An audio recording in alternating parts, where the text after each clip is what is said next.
Magandang araw! Welcome to Mayamos Vlog again at nandito na naman ang inyong Mayamos na vlogger.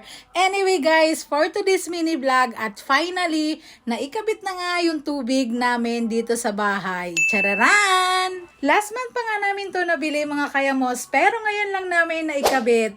Inuna po talaga namin ilagay itong tubigan bago nga kami mag-tiles mga kayamos para tuloy-tuloy na nga po yung trabaho niya. Hindi na nga pala kami nahirapan magkabit dyan kasi meron na nga pong abang nung nagpagawa kami ng bumbahan. At eto nga pala yung likod ng bahay namin mga kayamos, meron kaming mga kapitbahay dyan.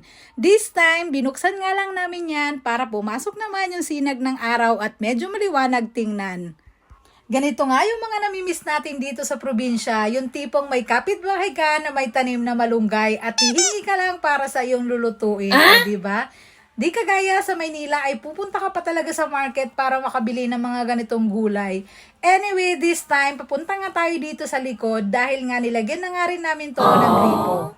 Dalawang gripo na nga yung nilagay namin dyan mga kayamos. Isa dito sa may kusina at isa naman doon sa may labasan. O diba? At ano pang inaantay natin mga kayamos? Abay, the moment of truth na nga tayo. Testingan na nga natin kung nag-success ba tayo.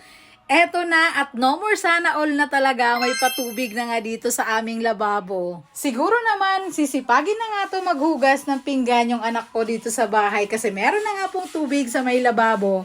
At excuse me lamang, eto nga pala yung eksena dito sa aming CR. O diba? May patubig na rin tayo at this time dito na nga tayo maliligo, hindi na sa may bombahan.